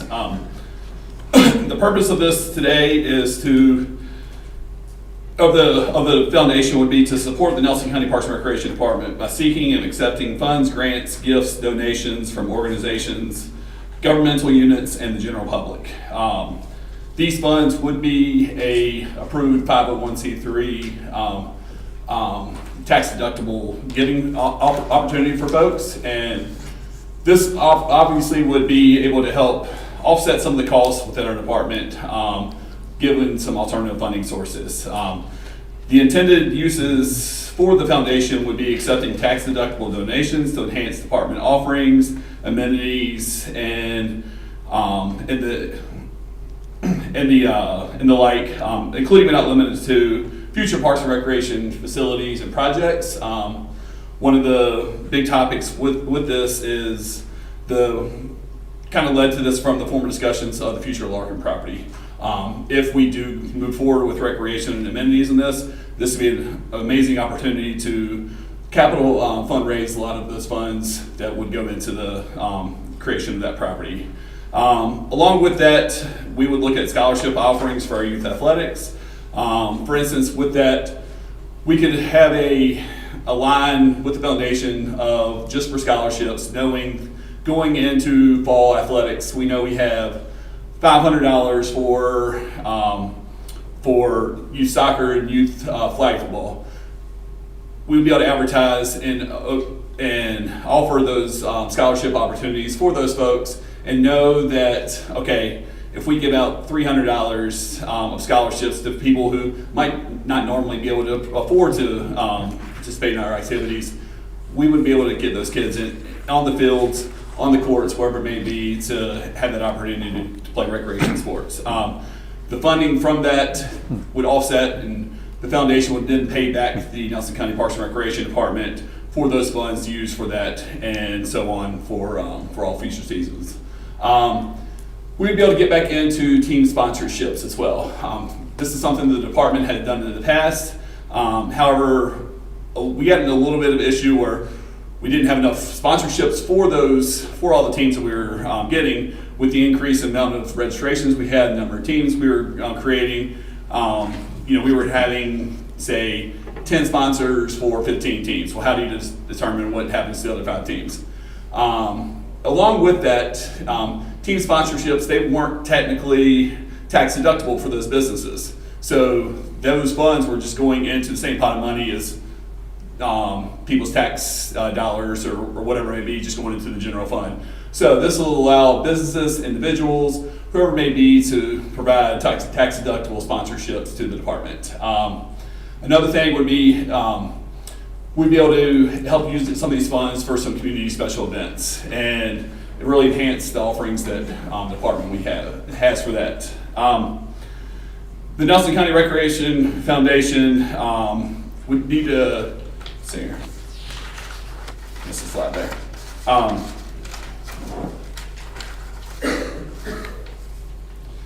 We would, this would be able to increase community interactions and support, and kind of build that base. Once we develop a foundation board, that's kind of bringing the community together. People who's not normally associated with each other will all be coming in for the same purpose to help improve the recreation within the county. This foundation would not be an advisory board. It would be more of a revenue fundraising avenue for the department, and also help with volunteer recruitment. The more people that we can have on our side to help promote and recruit people to help out with recreational activities within the county, it's only helping our department and helping build that. We'll be able to develop new community events with this. A couple things that we kind of toss around is a Recreation Foundation golf tournament. Who doesn't love a good golf tournament? It brings the community together, it helps raise funds. We have a nice golf course over at Stony Creek right in our backyard, and so this would be something that we would be able to do to help promote future events. Along with event permits streamlining. Some of the, with event permits just for the general public, as well as my department, sometimes there's some some roadblocks we run into with some event permitting. And with a nonprofit foundation, then that does help get over some of those hurdles when planning events. Another thing we'd be able to do our annual Tunnel After Dark event that we help support the Nelson County Food Pantry. That would also be able to kind of run out of this instead of putting it into my budget line and then out of the county funds pay the food pantry. Would kind of be able to roll through the foundation and help streamline those proceeds going to that organization.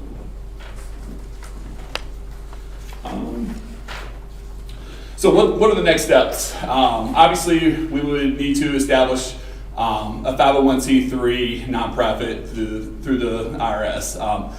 By doing this, we would need to be able to create our bylaws and articles of incorporation, which we do already have a draft of this. It's something that Mr. Gary and I, we've been working on back and forth and developing those bylaws. Obviously, once we get a good solid initial board, we would have a final review of that before submitting that to the IRS for approval.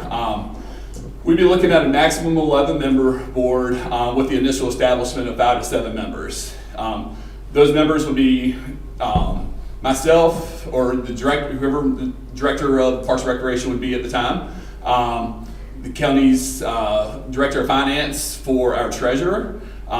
We would be looking at potentially having possibly a board of supervisor representative if y'all would choose to do so. I think it'd be a great idea to have someone from the public schools as a representative on that, and then also a couple of community members. We're looking at probably about 4 to 5 community members, and it would be Nelson County as a whole, not necessarily by district, but I would be willing to take y'all's suggestions on that as well. So other than that, once we have all that established, have to establish our foundation banking account and secure canopy insurance for the foundation. Do you have any questions, comments regarding the creation of the Nelson County Recreation Foundation?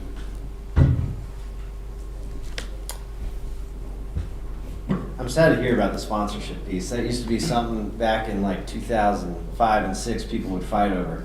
I can remember there was a time when I was playing soccer, and my dad and this other guy made me and this other kid race each other to see which one got to sponsor the soccer team. I lost, so. But, recreation has a really, really specific piece in our community and a huge piece in my life. It was one of my first employers at the ripe age of like 13 years old as a referee. It's important, and this is where a lot of kids get to commune together and they get to participate and live life and play sports and, hopefully not get in too much trouble. So, I generally think this could be a good thing. I certainly am interested in how we can get community more excited about it. I think COVID was a huge detriment in losing some of that consistency with that. And of course, we're also dealing with the people population shift, and we're seeing that around. So I think generally, I think this has the potential of being a good thing. Giving entities the ability to contribute money directly to a Parks and Rec thing. I mean, that's something I would, if I was donating money, I would be like, hey, can we get benches? Done. So I generally support this. Yeah, and in regards to the scholarships and stuff, or team sponsorships, those numbers never really went down as far as the sponsorships we had. We just didn't really build up a whole lot more to keep up with our increased participation. How's that? Is the same thing with soccer? Has soccer gone up, down? Our soccer has had our biggest increase. I think when I first got here 3.5 years ago, we were around the 170, 200 range, or sorry, 150 to 170, and now we are up to close to 240 kids. Really good. Yeah. What's your biggest block? U7, 10? Our U11 age group. U11? Yeah. We typically have about 80 or 90 kids in that age group. So has Rockfish still got like 10 teams and Tie River's got 2? We usually have about 4 and 2. That's how that works. Yes. Same thing with U15. Is that still about the same? That one is starting to decline a little bit, yeah. Or not really decline, but just kind of plateau with only about 30, 35 kids total in in that age group. I gotcha. Yeah. But yeah, with this, we would have, like I said, the opportunity to kind of bring back sponsorships. I think pulling the community members together, it would help increase the presence of the foundation and what those sponsorships would go to. Every business, remember back in the day, I mean, some businesses still have their plaques from like 05, 06 with the kids on it and churches and all that. I've got a few. What do you need from us? Just kind of your, just wanted to get your opinions, suggestions, any questions you may have. This is something we'll be continuing to work on, and obviously, if you have any suggestions for initial establishment board members for the foundation, we would be happy to take those recommendations as well. Sorry, I was just going to add, if you can provide us with some feedback on establishment of the board, would you want to have it be an official board where you make the appointments, such as a lot of our other boards and commissions, or would you just be willing to let Jerry and staff get that board assembled? If you're willing to give consensus or your blessing for us to proceed. I mean, I think it's something long overdue. Yeah. We need something like this. I mean, as hard as we worked on the Cover the Caboose project and how many hurdles this would have prevented us from having to go through if this was enforced. So yeah, I support it 100%. Yeah. Do we have an accountant to make the 501c3? Because it's very important on how you do that, on how you proceed later. And that is something that we'll be working on with staff as well. It's a shame that Stu left, because I'm pretty sure Mr. Armstrong has some history in this type of thing. But one of the ways that we're kind of shadowing this is the history of the development of the Blue Ridge Tunnel Foundation as well, and how that was developed. Yeah, all the positives you gave us for what this could possibly do are huge, and I'm really excited about this. Especially there were people in the community that have who at different times have said, we would love to put some money towards something like this. What can we do? And it's like, well, if we had a project, then we could do it. This way, you and the foundation have an opportunity to create the incentive for us to be able to take action on things that we might not be able to do otherwise. And that's a really, for the community to be involved in something like that is really good, because then it's the community making the moves. Yes. And I'm really happy that you brought this to us. So. Yeah, we have people all the time. How can we help out? How can we help out? Where can I get money to help out? Yeah. I don't want the money just to get lost in the general fund. Now this gives it a purpose and a direction. I guess I would like all district representation on your board. Like east, west, yeah. north. I like that. I mean, I say we give it a shot. It would make me smile. Well, I say we can always give it a shot, and if that model doesn't work, we can modify quickly, right? If we're finding out we can't find someone in a specific district. And by with the initial bylaws stating, if we were to take this up to a maximum of 11 members, but starting out with the initial board of less than that, it gives us room to build. And if we kind of hit what we were looking for in the initial board, then over the years, we continue to grow that up to that. You get too big, you're too big. You're not going to get anything done. Exactly. Yeah. I like that. Okay. Let us know as things gel and take form. Let us know how it's going. Well, thank you for your time today. Thank you. Yep, I just want to really thank Jerry for his work on this. He spearheaded the idea and brought it to staff, and just really want to commend him for the foresight to get this going. Thank you. Candy, I think it's time for your county administrator's report. All right. Is Richard Avery still on for PC? Yes. Yeah. He's gonna need to resign the EDA. Mhm. So make sure we mention that Yeah. simultaneously. Okay. First item on the report is a report on our social services building project. The final schematic design and building specifications are nearing completion. We'll have a planned presentation for the board at the March 11th meeting, which will entail a request to authorize the project to go out to bid. We do have a closing date for the property transfer, which will be this Friday. So we have an item to consider under other business later in the meeting. That would be an acceptance of conveyance of that property. Let's see, we've also provided an integrated project and financing schedule through August 2025 that was included with the report. Some key dates are the March 11th board meeting, which would hopefully authorize the project to go out to bid. We would anticipate receiving construction bids in late April. May 1st would be when our VRA financing application is due. May 13th, we would ask the board to consider approval of a construction contract, and also Davenport would present the VRA summer pool plan of finance. By June 1st, we hope to have the construction contract in place. By June 10th, the board would consider approval of the financing resolution and documents. July 23rd would be when the VRA bond sale would occur, and August 6th would be the tentative VRA closing date. In addition to the final schematic design, I believe PMA is working to kind of fine tune the project budget, and so they'll be presenting that also on March 11th. Any questions on that? Okay, hearing none. On the high school renovation project, talked about this a little bit during the financing piece, but an invitation to bid for construction of the project was issued on January 27th. They held a pre-bid conference on February 3rd, and construction bids are due February 17th.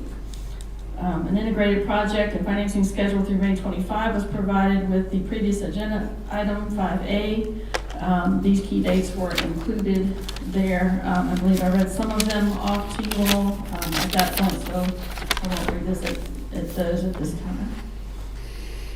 I have an update on our transfer station tipping floor replacement project. That project is ready to go out to bid. However, in developing the specs and talking with our architects, it doesn't appear that we will be able to continue our operations at the transfer station while this project is occurring.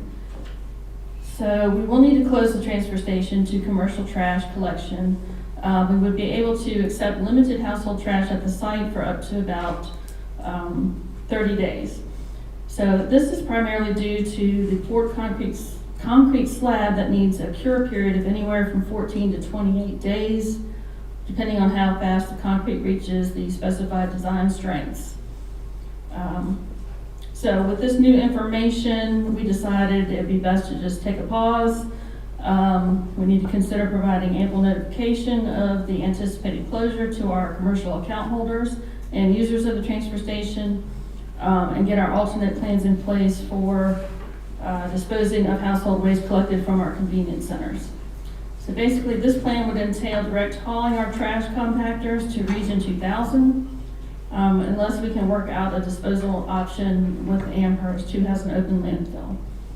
But that option will require authorization from the regional to Region 2000 Authority Board and the Amherst Board of Supervisors, which could take a few months. The cost of direct hauling would be offset by a pause in the costs related to Thompson Trucking, who hauls our waste from the transfer station to Region 2000. So based on when it appears the closure would be least disruptive with the least amount of trash moving, we're planning for a late summer or early fall. And based on the trash numbers, it looks like September would be a good month to do that project, which would give us enough time to notify the public, get our alternate plans in place, and maybe provide for a shorter cure period, potentially. I mean, that's a big deal, and speaking from the contractors of this county, they need some serious heads up on that, because their next alternative to taking trash is not a short drive. So, Right. So that's currently the plan. send a letter to the Home Builders Association if you could. Okay, we can do that. That way they can prep themselves and start talking to contractors about taking trash out. Does Jeremy Hale take his stuff to the transfer station, or does he take it directly to? I don't know, I'm not sure. There's a surprising number of Answer. private trash companies in Nelson County. Yeah, FRD. Yeah, It's just, it costs me lots of money. So, I mean, it's highly important that the concrete slab does cure correctly. So we I'm not need to disagreeing give it with the it. time that It's gonna have a better cure time in the summertime as well. Yeah. So it should be more quicker than right now. Yep. So we're aiming for September on that, but we'll get those notices out and hand out flyers at the transfer station, and also send direct letters to all of our account holders and also the Home Builders Association. Yeah. If you think of any other avenues, let me know. FRD, a couple of the other trash supply taking people. that's the commercial accounts. Mhm. Yeah. Yeah. Oh, yeah, all the commercial accounts for sure. Mhm. Okay, all right, moving on, for FY '26 budget, we have a work session scheduled as an extension of this meeting to review our draft capital improvements plan and agency budget requests. We will look at a preliminary budget calendar with the goal of setting some ensuing budget work sessions following the general fund budget introduction plan for the March 11th board meeting. So we're furiously working to meet that date. There are some remaining 25 General Assembly session dates now. February 22nd is the scheduled adjournment, and then April 12th will be a reconvened session for the governor's amendments and vetoes. The flood insurance rate maps or firms have been finalized and will become effective August 5th, 2025. It will be incumbent upon the county to amend our floodplain ordinance before this effective date in order to remain in the National Flood Insurance Program. This process includes DCR first reviewing our draft amended floodplain ordinance for compliance with the NFIP requirements, conduct of public hearings on the ordinance amendment and adoption by the board no later than July 4th, with a final review of the adopted ordinance by DCR by August 5th. Ms. Bishop has submitted our current ordinance to DCR for the NFIP compliance review. Any needed amendments will follow the customary process of going through the Planning Commission for public hearing and then to the board for public hearing and adoption. What would we amend exactly?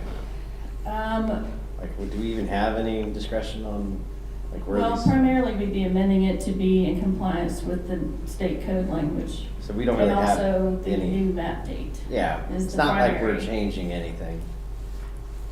I we- mean, nothing really discretionary. That's what I was saying. Yes. Yes, okay. Yes, but you still have to go through that public hearing process in order to amend the ordinance. Yes, no, I understand. Yep. Okay, we have added a link to the county's main webpage.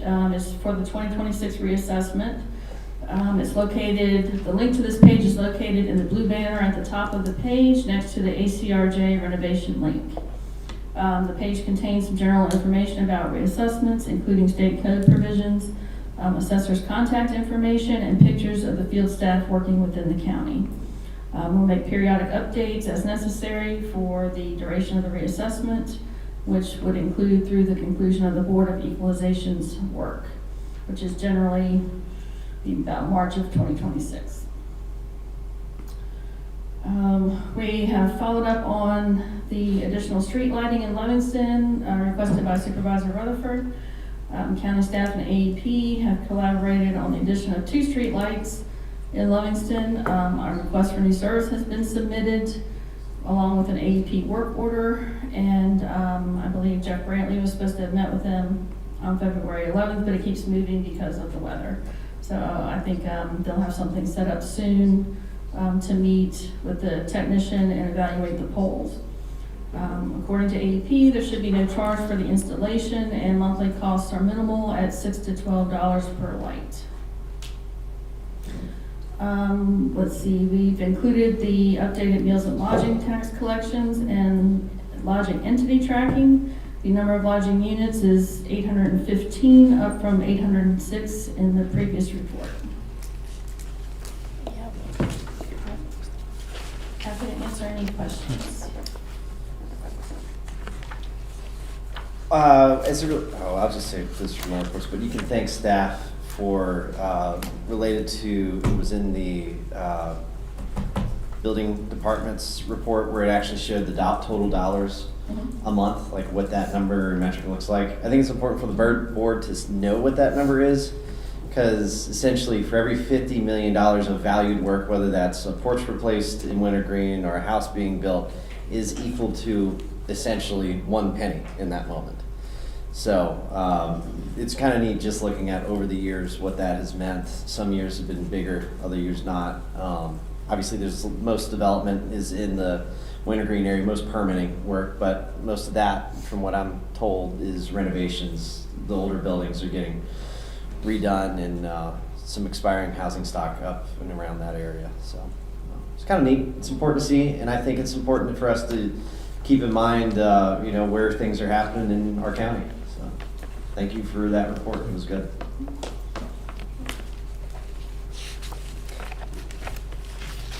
Okay, any other questions? How's the survey going for our needs for the courthouse? It's going. I've gotten some responses in, still waiting on a few others. Because it's a priority, but not at the top at the moment.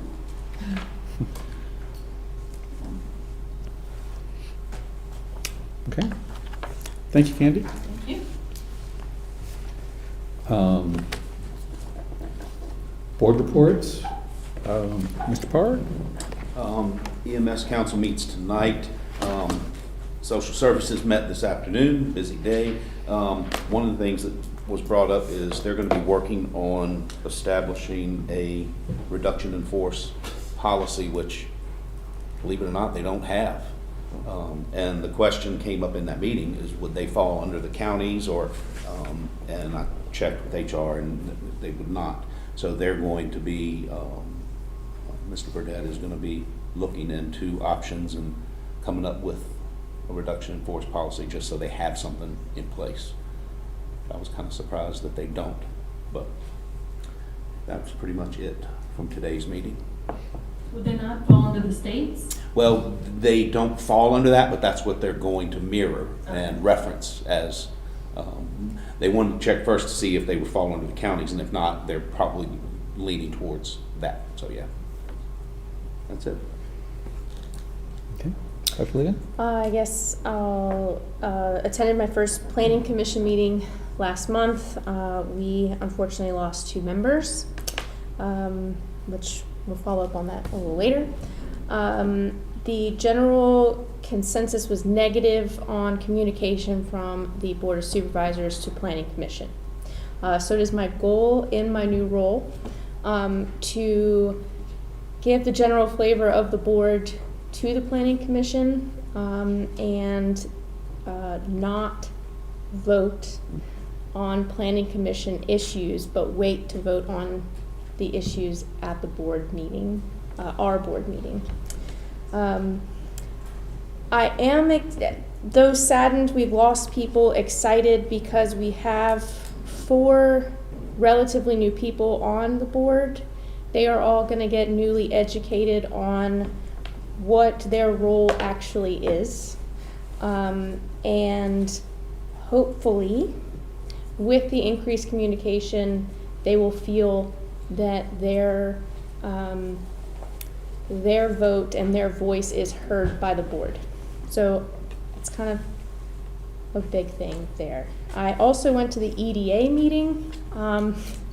Unfortunately, that sentiment seemed negative as well, that they're not heard and the communication is poor. So, of course, I truly believe a lot of our issues in Nelson County can be remedied with increased job numbers in the county, good jobs.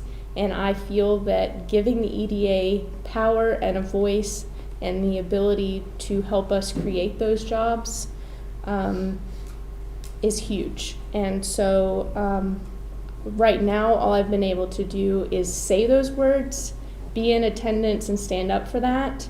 And now I'm advocating to these guys about my plans on wanting to educate EDA, empower them, and allow them to do what the state says they can do to generate money, help us make jobs for the county. Those are my two biggies. Question.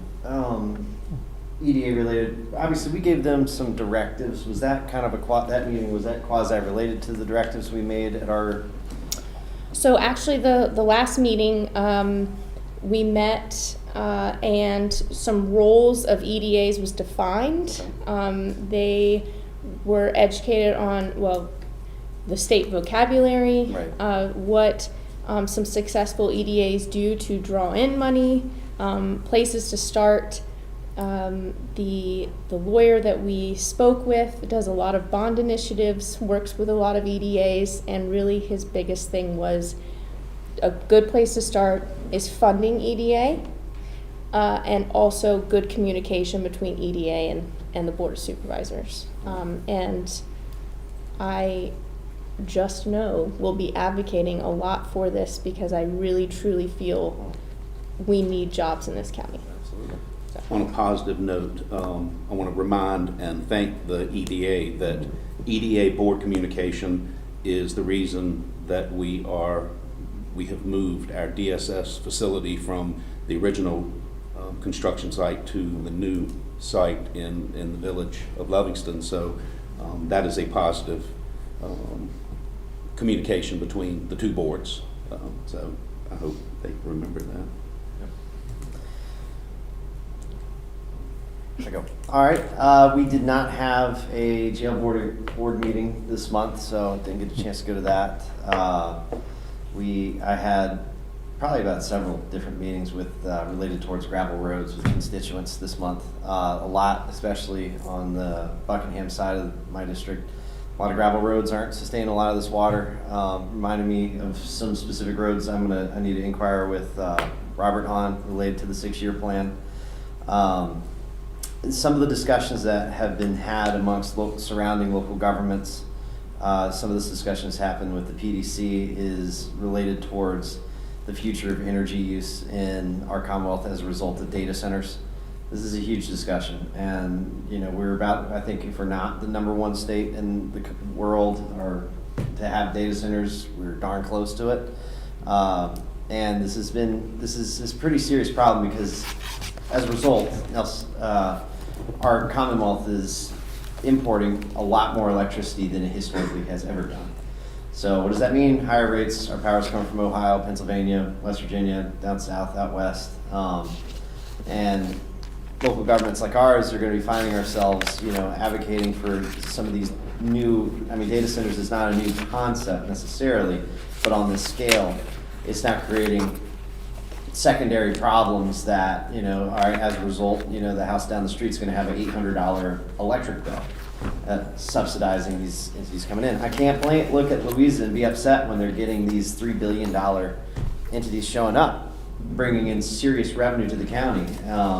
But at the same time, something's got to give, and this is a really serious thing that we need to be looking into the future on. Huge discussions going on about modular nuclear. That has been really neat to see, and if I'm not mistaken, Louisa, as a result of one of their data centers, they already have a nuclear power plant. Amazon is looking at almost paying for the entirety of a new one just to supply the power needs of some of the data centers in their area.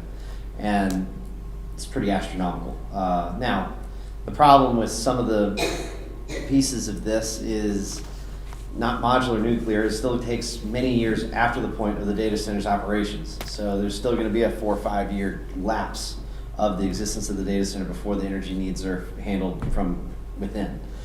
But it is something we all, as community members, should be cognizant of. And, you know, hey, I'm an advocate of make your house energy efficient as you can. There's a lot of housing stock that's not there. But this really starts impacting our lower income demographics quickly. We also had a Livingston merchant meeting recently. It was wonderful. We had a lot of people in attendance. Dr. Ligon was there. Discussions about what kind of business do we want to see, what do we want to see the association get involved with. There's a lot of industry people. Libby was there. I think there was a couple other. I don't know if there's anybody else who was there other than us three. But it was good. It was great, and looking forward to some of the opportunities going forward in the new year with this new energy, and looking forward to some sidewalks in Livingston here soon.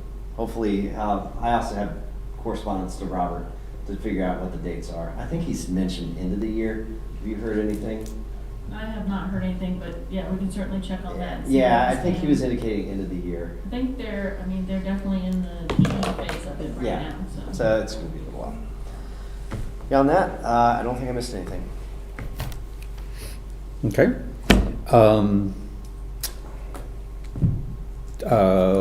JABA board meeting, we were introduced to our new executive director, Judith Selzer. She'll be meeting the board sometime in the future. So gave her a warm welcome, taking over from Marta Keene. The EDA meeting, I just wanted to add to that there was a proposal that we have a joint meeting with the EDA and the Board of Supervisors coming up to work on that communication issue. So put that on the list of possible meetings that we'll have coming up in the future. And of course, working closely on related projects is the hopeful outcome for all this. TJPDC, I registered for the Regional Housing Summit, and I suspect Jesse's going to be there. Would like to pitch it to everybody else and to the public to do that. That's on Thursday, March 13th from 8:30 to 3:30 at the Omni in Charlottesville. The other interesting thing on the TJPDC meeting is that, and it kind of resonates with some of the other meetings that I went to last month, 78% of the funding that TJPDC gets is federal funding. And so they're wondering what the future holds for the projects that they've already got in the can that they're working on. For JABA, one of the big sources of revenue for them are donor advised funds, and there's some speculation that may not hold the same value that it has now. Don't know what's going to happen with that, but the folks at JABA and the fundraising community are all paying really close attention to that. I met with John Atkins, dealing with emergency services. The board chair becomes the director of emergency services, which is really not being. It's not always an active role, and I've always deferred to Mr. Parr and Mr. Harvey on EMS things, and that's not been something that I've been personally involved with, with the exception of Wintergreen and Mr. Sheets, of course. But I'm going to be taking 3 days of trainings to learn more of the ins and outs of what might be required in that position, but also how all the pieces of EMS fit together. And I went to Virginia Association of Counties Chairpersons Institute in Richmond. It was 2 days of trainings there. Whether or not supervisors have been or will soon be chairing this board, it was really extremely valuable. It was. I was more than pleasantly surprised at how engaging and the information that came across there. So I want to give kudos to VACO for putting that together. They do it every year at the beginning of the season after folks have their annual meeting. So want to put in a pitch for that. Oh. And that's all I have in the way of reports. I forgot to mention this because it's pretty huge and I've been stuck going to Richmond 8,000 times this year. The line of duty death benefit bill did pass both chambers, the House and the Senate, and it's going to be signed by the governor, hopefully in the next month. There are plans to potentially do a signing ceremony, discussions being had between the senator and the delegate who sponsored these bills. This is a huge step. It is proof that political divide can be beaten. It just sometimes takes 2 years to get some people over the edge. But it's good. I'm glad we're done. Glad I don't have to go to Richmond at 5 in the morning anymore. Well done. Thank you. Yeah. Thank you. Okay. If that's it, we'll move on to appointments. Amanda, do you want to lead us through the appointments? So, as Dr. Ligon mentioned, we have 2 vacancies on our planning commission, one for the South District and one for the Central District. We have received 1 application each. Gary Scott submitted his application for the South District, and we have received an application from Richard Averett for the Central District. As a note, Mr. Averett currently serves on the EDA. After doing some checking and communicating with him as well, he cannot serve in both capacities. He is interested in serving on Planning Commission and willing to step aside from the EDA if you all are also interested in having him serve on Planning Commission. So I'll leave that to you.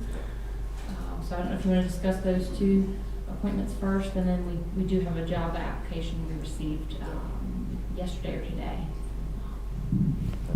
Okay. We'll circle back on that. Yeah. Okay. Now, I was just going to point out, I mean, I know Gary Scott and Richard Averett both personally, and both have been stalwarts in our community in many different regards.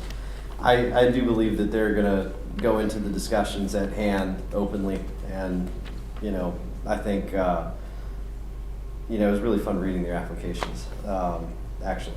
And I just, one thing I liked was Richard Averett's sentence here. He says, "I will bring a balanced perspective, prioritizing individual freedom and private rights, along with a deep commitment to community and the desire to see Nelson County and all of its residents thrive, irrespective of economic status and influence." And I think, that speaks a lot, because at the end of the day, we're advocates of our respective constituents. And, what Gary said on his side, he's been in this since like 06. Was that when he was in first? He never did planning commission. He just did the biosolids or economic development. I feel we have, Yeah. So I'm happy with both these candidates. I think it's a great selection. Okay. Anyone like to make a motion? Jessica, one of them's yours, so you do that. am we allowed to do both at the same time? Oh, yeah. I move that we accept Gary Scott for South District Planning Commission and Richard Averett for Central District Planning Commission for their 4-year terms. Quick, before I second, do we need to amend that to also remove Richard from the EDA? Or does that need to happen simultaneously, or somewhere today you can send the email? Amend your motion pending his removal. I'll amend to pending his removal from the EDA. Just play it safe. Resignation. Yeah. His All resignation. right. Second. And also, another possible amendment to that, they're fulfilling existing terms, so they're not serving 4-year terms. Correct. So they have to Yeah. serve out the rest. So Central District would expire Next June year. 30th next year, and the South District would be in 2028. Yeah. Interesting. So amended. Second. Okay. Mr. Parr? Yes. Dr. Ligon? Yes. Mr. Rutherford? Yes. Mr. Reed? Yes. Okay. And we also have an application for the JABA Yes. Advisory Board? Dr. William Iverson, I believe, I didn't know specifically, but I believe he's in your district, Mr. Reed. He's interested in serving on the Iowa Council. That is a currently vacant position, as we have not been able to find anybody to serve. Okay. And that's a 2-year term? It is a 2-year term. Okay. It'll expire at the end of At the end of 2026? 2026. Okay. Yes, sir. Okay. Someone like to make a motion? So moved. Okay, we have a motion. Do we have a second? Second. Okay, motion and a second. Any discussion? Okay. Mr. Rutherford? Yes. Mr. Parr? Yes. Dr. Liggins? Yes. Mr. Reed? Yes. Okay.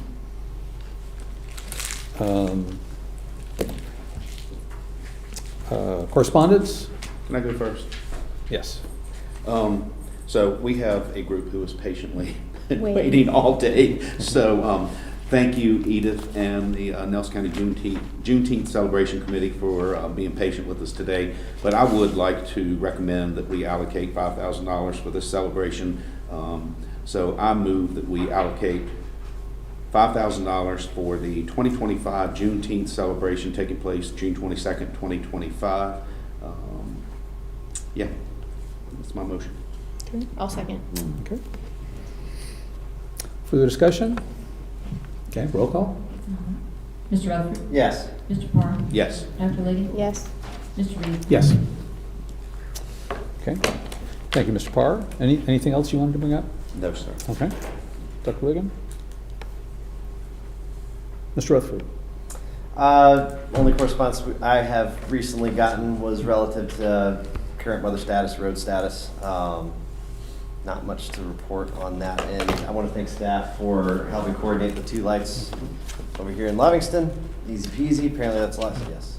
When can we get the Christmas lights down? They're less special the longer they stay up.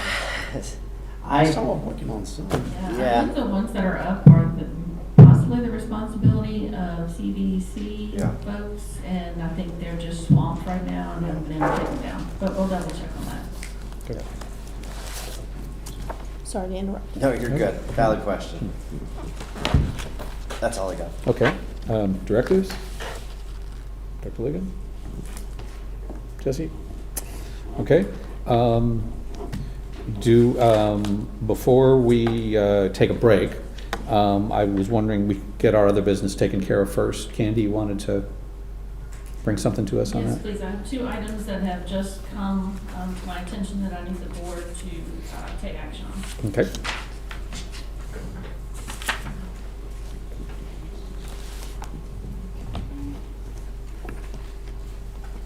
Okay,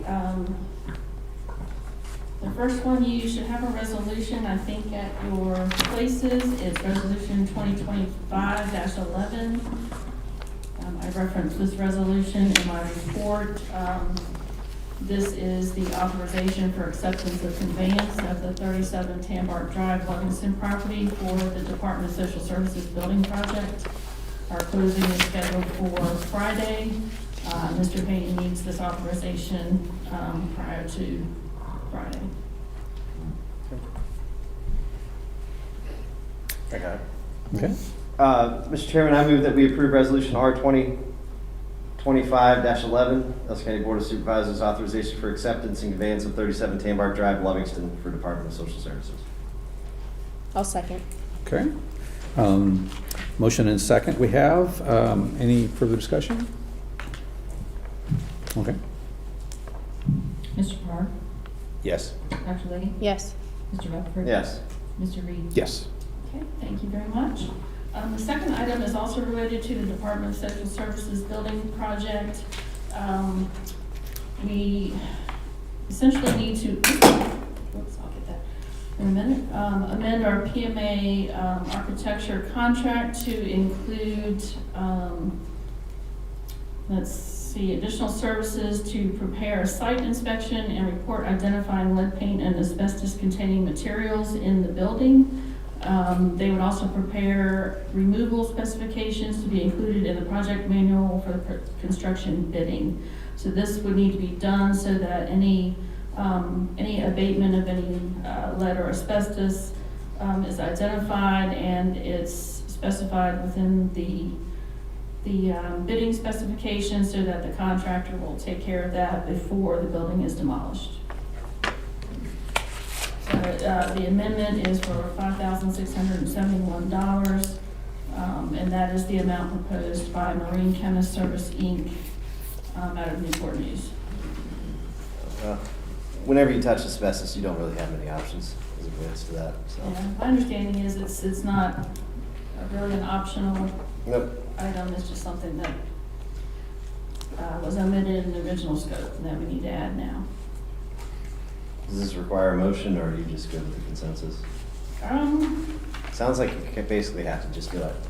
Basically, but I did want to bring it to your attention since we were right here at the board meeting. Might as well vote. Might as well. Mr. Chair, Yes. I move that we allow staff to proceed forward with allocating, you said 5,000? $5,671. $5,671 towards asbestos remediation or identification, whatever you call it. Okay. Second. Okay. Motion and second. Discussion. Vote. Dr. Ligon? Yes. Mr. Parr? Yes. Mr. Rutherford? Yes. Mr. Reed? Yes. Thank you very much. Thank you, Ms. McGarry. And one last correspondence, I apologize, we should all have in our packet, but I just want to recognize the FFA team that we allocated $5,000 for earlier at the end of last year. They did attend the Western National Roundup in Denver, Colorado, had a great trip, got to go to Red Rocks, which I on my bucket list, but yeah, and they placed 15th in the nation, so congratulations to them and to their leaders, Margaret Zeman and Cole Ramsey. Fantastic job representing us on the national level.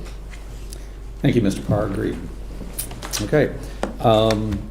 We're going to take a 10-minute break, and then we will come back to deal with our capital improvement plan and agency requests. So we'll be right back.